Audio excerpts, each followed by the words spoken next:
This time we have another Sony camcorder. This one is a DCRTRV120 Digital 8 with analog 8mm and high 8 playback. This one's going into a shutdown with the classic error code.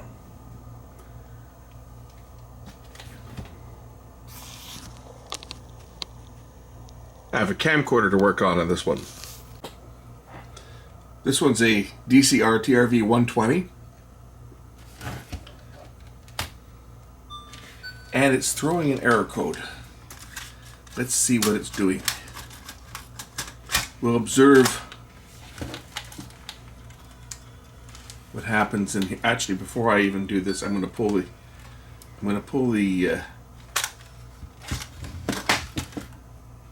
tape compartment. I'm going to open up the tape compartment just so I can observe what's going on. See if the tape reels are turning, etc. as it operates. That light is annoying in my eyes. I'll get it a little higher up here.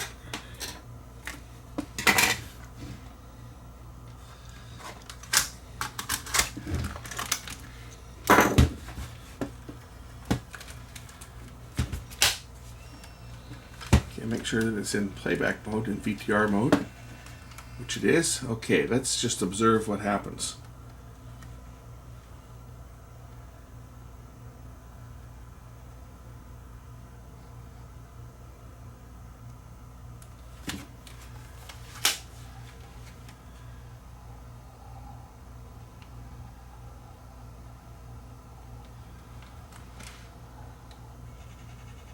Oh, listen, we go to fast forward. You can hear it almost sounds like something's rubbing. Listen to this.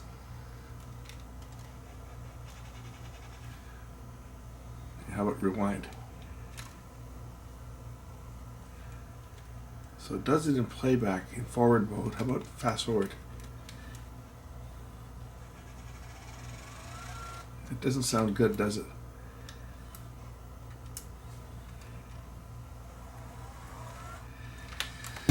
Okay. On playback,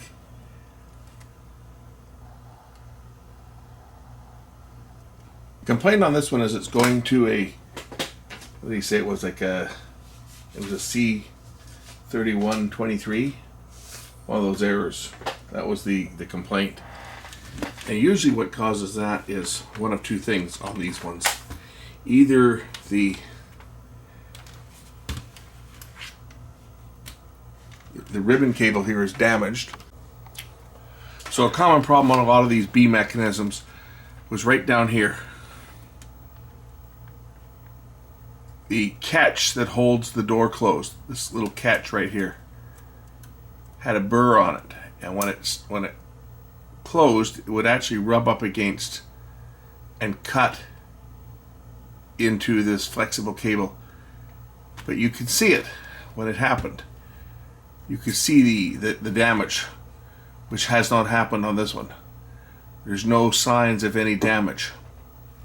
So generally what causes these intermittent errors is either the take-up spool is not turning, which it is, because that's why we looked at it. Now it can have sand that gets into the gears, of course, and causes it not to turn. Most likely culprit, though, is the edge connectors on the bottom of the mechanism. Very, very common problem. This has got to be the number one problem with all of these camcorders. And this incidentally is the same drum that GVD 200 uses. Little different mechanism than the ones that load the other way. But we're going to pop this one apart and service the connectors, because I'm sure that that's where the fault is on this. I'm like 100% sure. I've seen it so many times.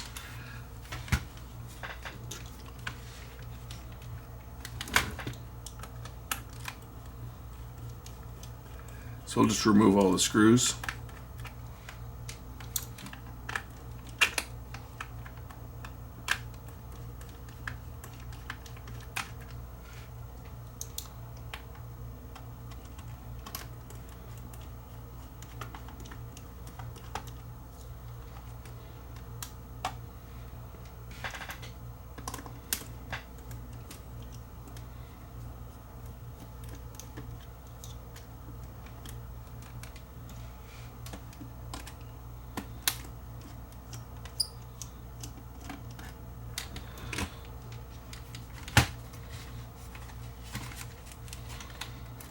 See, by this point Sony had gone to that multi-connector output. The TRV110, which is one that I have, it has the 3 outputs on it, the audio and video connectors on it, as well as S-video, and of course DV output. But the next year, when it came out with the 120, they went to the special Sony cable that you had to use, and if you lost it, well, you paid Sony's price to get a new one, because it was not cheap, because of course Sony was proprietary.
Mechanism lifts out, and then we can unplug. There's a couple of connectors on here. Unplug this connector down there for the viewfinder, and unplug the. I'll take the battery. Unplug this white cable and unplug the battery connector down here.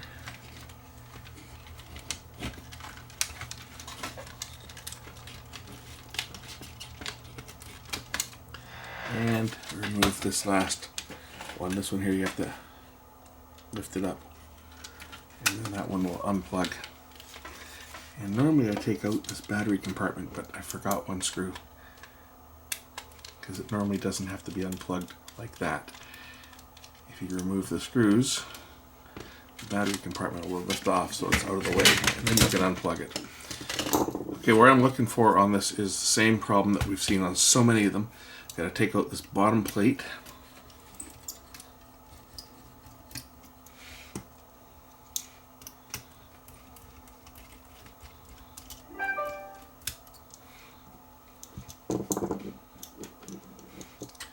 And where the problem happens is on these edge connectors. They are a constant source of headaches for intermittent problems. And basically what we need to do is unplug them and reseat them. If you want, you can wipe deoxide on them. It won't hurt them. Usually just the process of unseating them is going to break any oxidation on the contacts here. You see this drum, this is the drum that is required for that other one, because see, this is the other one.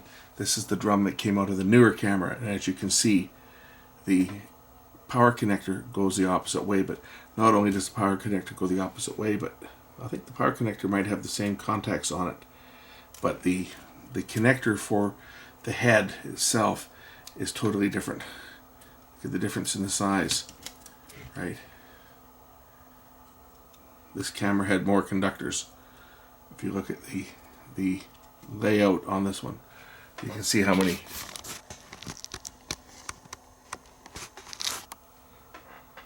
You see how many conductors we've got here for the heads. And on this one here, totally different.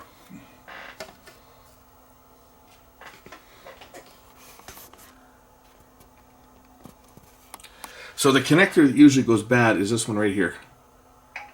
This one here is the one that this is on this long ribbon cable that goes up the chassis and connects to the rotation sensors. And what happens is you lose a signal that tells the microprocessor that the take-up spool is turning, because there are sensors under here.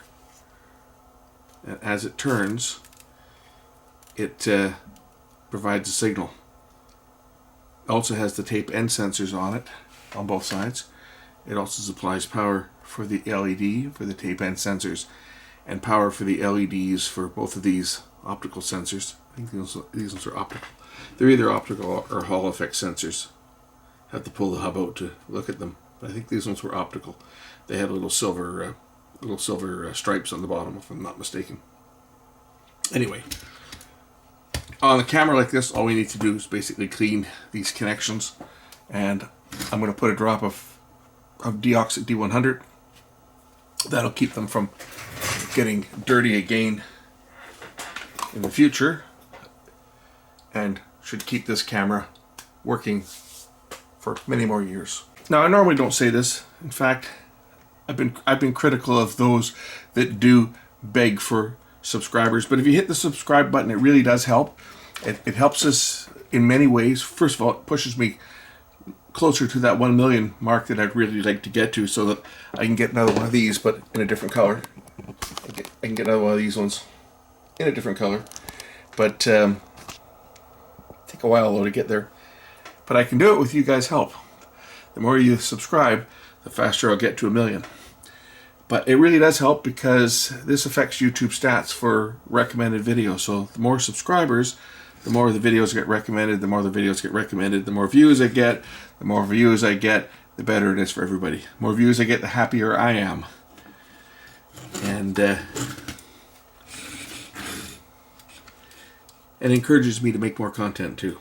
So we're going to put some Deoxit on these contacts here. This will keep the contacts clean.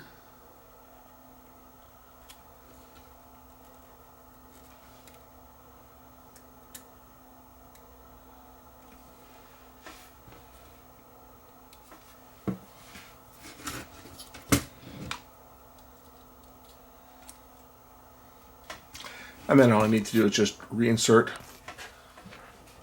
all the ribbon connectors back into their appropriate sockets. The mechanical action of removing them and reseating them, as I say, will clean the connector, and generally that's all that was needed to be done. But I've been putting contact cleaner on these for years, and we never got them back.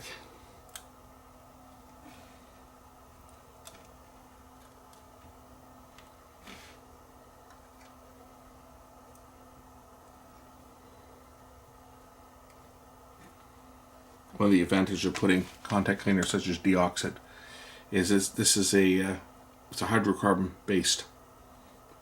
It's got like an oil type base to it, which will displace any moisture that may creep into the connector over time and cause problems.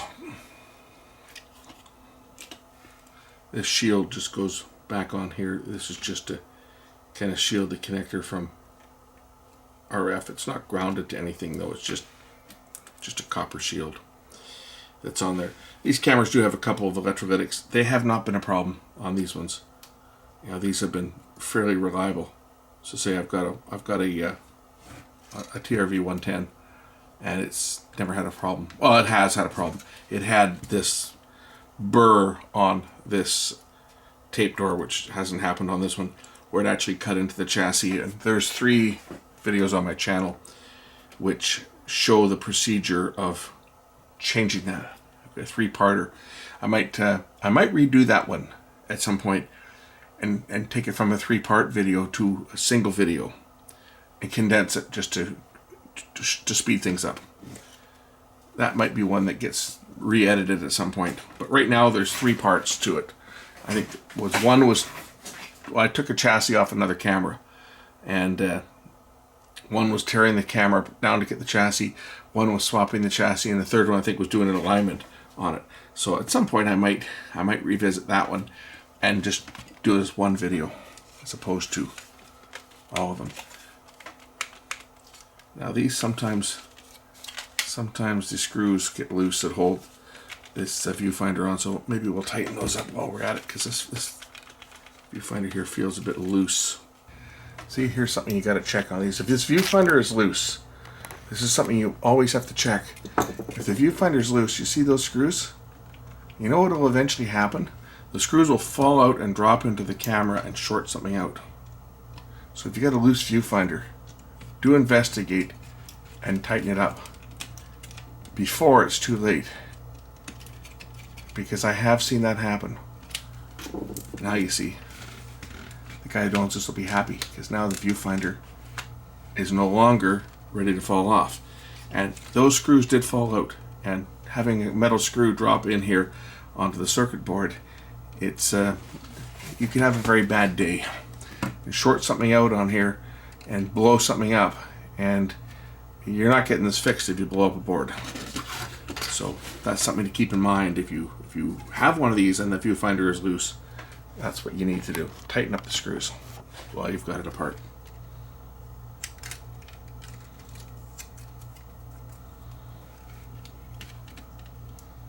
Reseat the connector.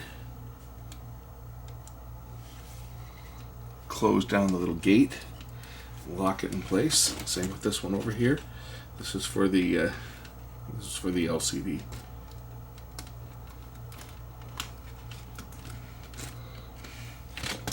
And get the power supply, the battery. Plug the battery connector into the connector on the side here.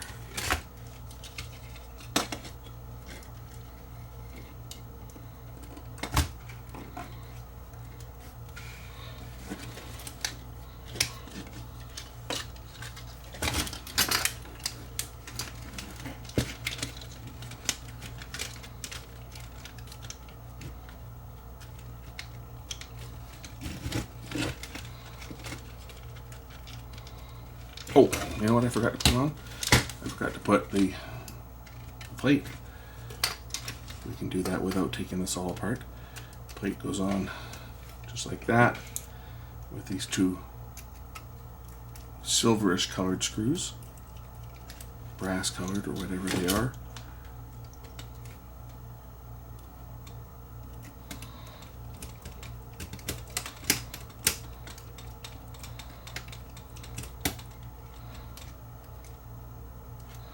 Okay, now we can put the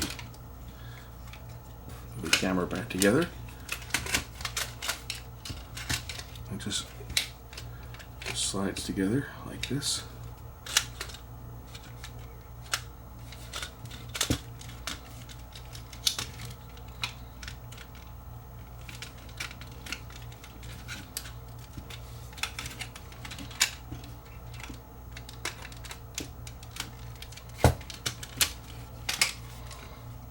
Just like that.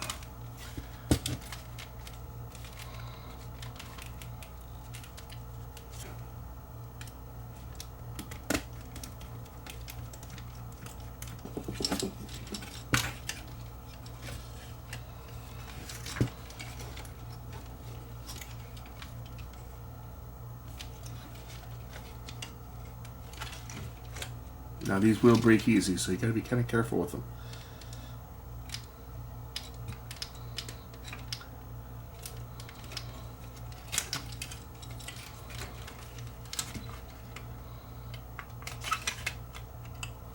And then pop the side cover on.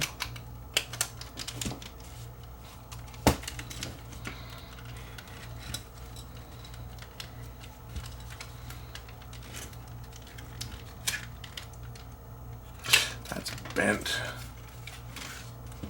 I think this camera's been dropped. This this piece was bent. There.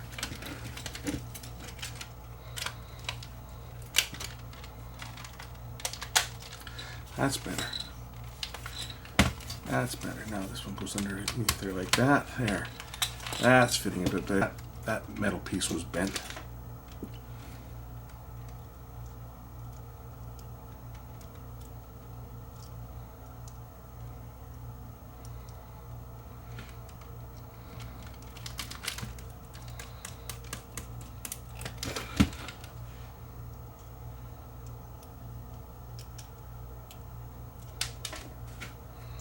I'm not going to put all the screws in for testing, just a few, just to hold it together for now.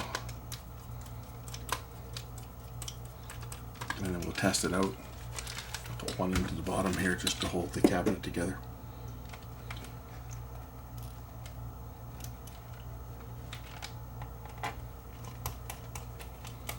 Okay, that's good enough. We can test it now, and I'll go get my adapter cable so that I can plug it into my TV.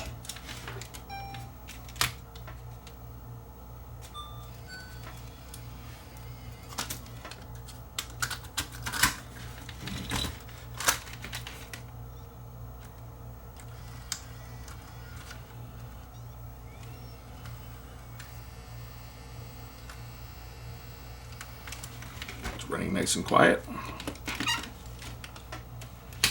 Oh, you know what? I won't be able to play the sound on this. There won't be any because the front piece is not connected. There's a headphone socket on here, so there will be no sound on the viewfinder until I plug in this. But there will be on the audio output, I think, the other cable. Let me go grab the cable anyway for testing. And there's playback. And of course, we'll just do that. I can show this because this is my production. I used to do all kinds of these productions, dance recitals and plays and pantomimes, and I get hired by a production company, you know, like a dance company, and you know, they're putting on their big end of year show, and go out there and film it and sell copies to all the performers and whoever else wanted a copy of it. Usually the relatives that were in the audience all wanted them. Used to make good money doing this stuff. I'd go into one of these shows here and, you know, come out with a couple $1,000 in my pocket for a couple of hours of work. 2 cameras, 2 camera operators. I would say I was doing camera on this one. I had another operator doing the wide shot.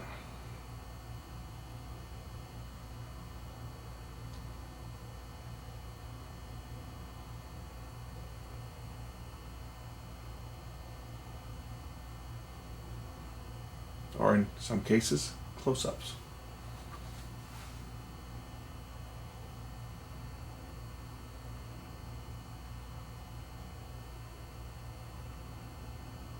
It was probably shot. I thought initially this was done on my JVC GY DV500, but looking at the data code on here, that was before I got the camera, like the year before. So this would have been the EVW300 and probably the VX3. This would have been shot on high 8, both of these. Edited and then export to over to digital. Anyway, this is playing. It's not shutting down. It was probably edited on the Matrox RT2000 system, is what I was probably using back then. So I would say that this one is a success. And of course we got sound here, of course, right? Well, good old Enya for the background sound there. So anyway, let's put this camera together.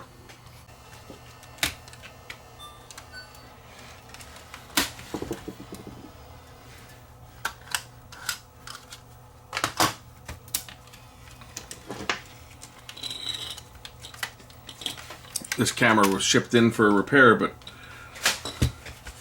the guy that owns it's local, so it's probably be less expensive to pick the thing up from me directly rather than ship it back to him. But if he wants it shipped, I'll send it back that way.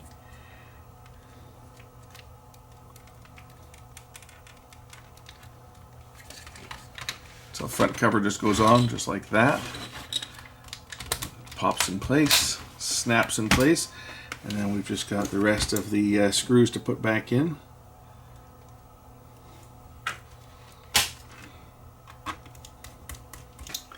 Should be 2 remaining, I think. And that ought to do it.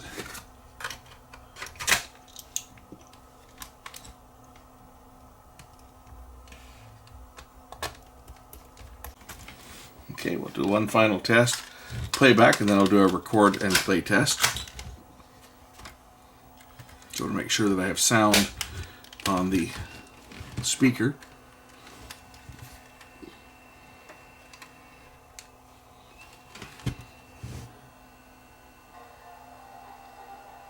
Yep, this was recorded. If we look at the date on here, the data code on here shows that this was recorded March 26, 1999. And no, it wasn't recorded at 1:30 or 1:13. Actually, it might have been. This was probably the date when I recorded it onto Digital 8. It was probably the date that I did that, because it don't think it's going to have. Yeah, it doesn't have the aperture setting and stuff. The VX1000 would put the aperture and everything and the shutter speed and everything on this. On the second page on the data code. Of course, it puts the date and time that the recording was made, and the other information was the like the lens settings and white balance and stuff. My professional camera didn't record anything there. It had the information, but it didn't record aperture and stuff. You could actually put information in there on that page, and it would show up here, like your reel number and stuff and your take number. On the Pro, but on the consumer camera they used it for other stuff. But then there was the real time that the recording was made, so that when I edited this, when I was exporting it back to the tape, it was like 1:13 in the morning when I was exporting this video back after editing it. So I probably shot it that day, and then spent the evening editing the show, and then once I had the show all edited, then I was dumping it back to tape. This is the master. This is the master tape that was made. I used to use Digital 8 as a production format. Loved it. Great production format when shooting in DV, because the Digital 8 has the same resolution that Mini DV did. 500 lines resolution. Everything, it's bit for bit identical, except for it's on an 8mm tape instead of a 6mm tape. And the thing is, well, like a high 8 120 would run 60 minutes, so you got half the recording time. But I could go to one of the 180s, which would give me 90 minutes at SP, but if I put it into the LP speed, I could get 2 hours and 15 minutes on one tape. So for long form recordings, I used to buy the 180 tapes. They weren't high 8, they were regular 8, but I'd punch the hole in the bottom to make the camera think it was or make the recorder think it was a high 8 tape, and then it would let me use the LP speed and get a longer recording. And I could get 2 hours and, I think it was 2 hours and 15 minutes on one 8mm tape. The longest recording I could get on a Mini DV, even in the LP speed, was 2 hours. So I had an extra 15 minutes to play with, but these tapes were cheap, so I used to use 8mm. Anyway, let's do a test recording. Let's take a picture of that award. Try to get the lighting just right. Okay, record. The black and white viewfinder's working on here too.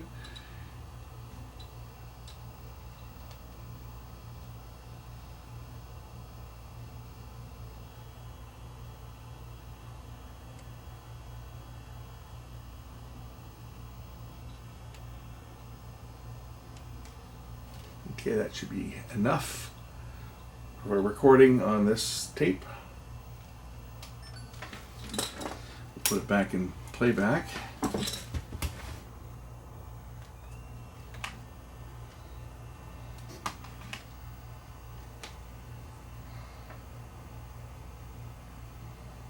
Yeah, rewind the tape. Okay, here's our Blackberry viewfinders working on here too.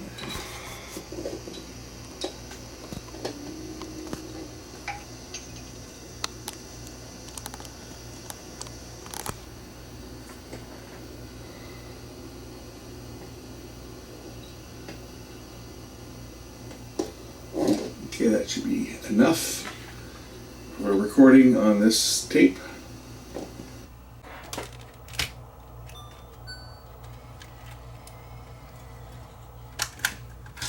There you go. That's how you fix one of these cameras that's going into like a C3123. One of the error codes anyway. It's very common on these mechanisms. It happens on 100% of them. It's very common. It's the most common fault I see on camcorders is those edge connectors. And it's not just this. It's not just this Digital 8 camera. The analog. Well, all of them. This is the B mechanism. The analog 8mm and high 8, same problem. And the prior chassis, the A chassis, same problem. It's been an ongoing problem for years. So if you have strange error codes and it's not caused by the flex cable getting sliced by the latch, which you can see because you'll see a line scored in it. It's not caused by that. It's going to be caused by failure of connections on those edge connectors. Thanks for watching. Be sure to hit the subscribe button and we'll catch you in the next one. Bye.